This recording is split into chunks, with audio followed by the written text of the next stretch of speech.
The message came at exactly 12:03 a.m., slicing through the silence of my apartment like a quiet cry for help. I almost ignored it. Unknown number, no name. Just a single line glowing against the darkness. I ran out of money for milk. Can you help me? For a second, I thought it was a scam or a mistake. But something about it, something raw, something desperate, kept me from putting my phone down. And that one small decision would unravel a story I never expected to be a part of. Asterisk, before we go further, if you believe in kindness, second chances.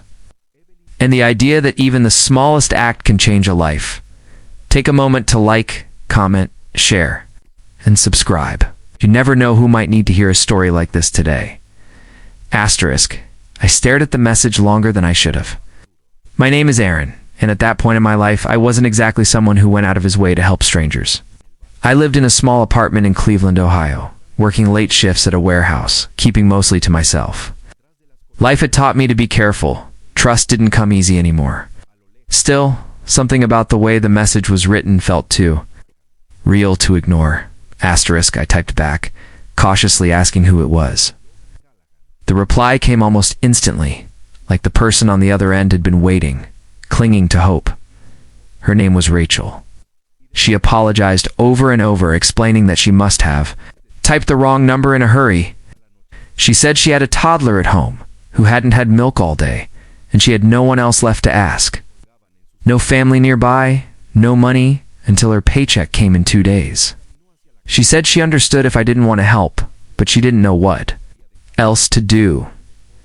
Asterisk, I wish I could say I responded immediately with generosity, but the truth is, I hesitated. The world had made me skeptical. There were too many stories of people being tricked, too many reasons to doubt. But then I thought about something simple. What if she was telling the truth?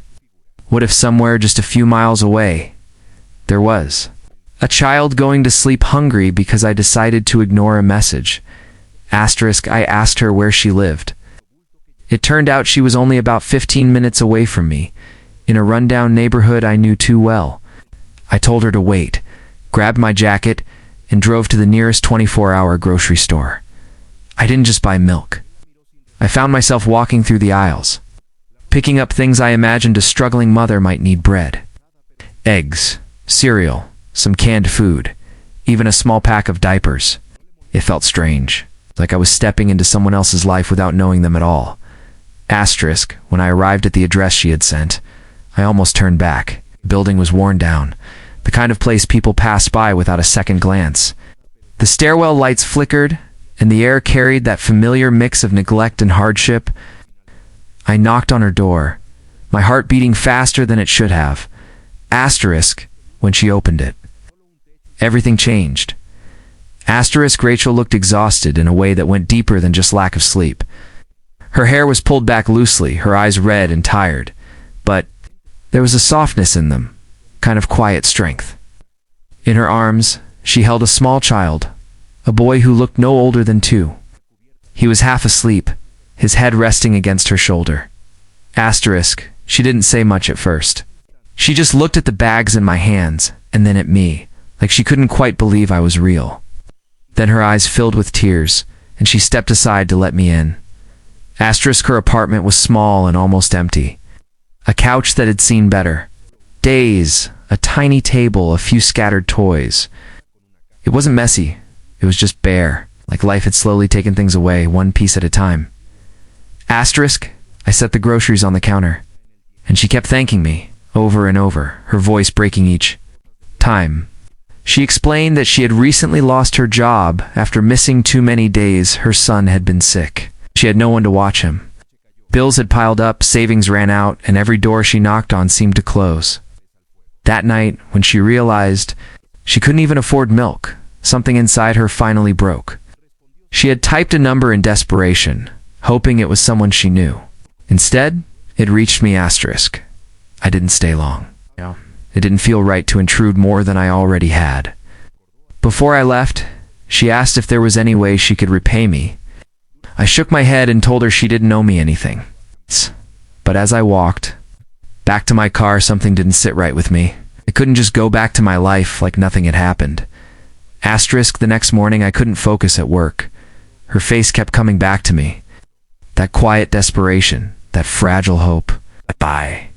The end of my shift, I made a decision that surprised even me. I went back. This time, I brought more than groceries. I had spent my lunch break making calls, asking around, pulling whatever strings I could. A friend of mine worked at a local diner that was looking for help. It wasn't much, but it was something. When I told Rachel about it, she looked at me, like I had just handed her a lifeline. Asterisk, the days that followed were different. I found myself becoming part of a life I had never planned to enter. I helped her get to the interview. I watched her son for a few hours when she needed it. Slowly, piece by piece, things started to change. She got the job. It was hard, and the pay wasn't great, but it was a start. Asterisk, what surprised me most wasn't just her resilience, it was how much helping her changed me. For the first time in a long time, I felt like I was doing something that mattered. My life had been stuck in a routine of survival, but now it had purpose. Asterisk, months passed and Rachel's situation improved. Not overnight, not magically, but steadily. She moved into a slightly better apartment. Her son started smiling more. Odd. And every now and then, she would remind me that it all started with a wrong text at midnight. Asterisk. But I don't think it was a mistake. Asterisk, sometimes life has a strange way of connecting people at exactly the moment they need it most. That message could have gone to anyone. It could have been ignored. But it wasn't. And that changed everything. If this story touched your heart, take a moment to like, comment, and share it with someone who still believes in kindness. You never know who might need a reminder that small actions can create big changes. Asterisk. And before we reach the end, I have a special request for you. Comment the word hope if you believe that, even in the darkest moments, something good can still find its way to us. Asterisk, that night taught me something I'll never forget. We spend so much of our lives waiting for big opportunities to make a difference. But sometimes all it takes is answering a message. Sometimes it's as simple as choosing not to look away. Asterisk, Rachel didn't just need milk that night. She needed someone to believe her, to see her, to remind her that she wasn't alone. And in helping her, I found something I didn't even know I had lost a reason to care again. Asterisk. So if you ever get a message that feels small, easy to ignore, take a second look. Might just be the moment that changes everything.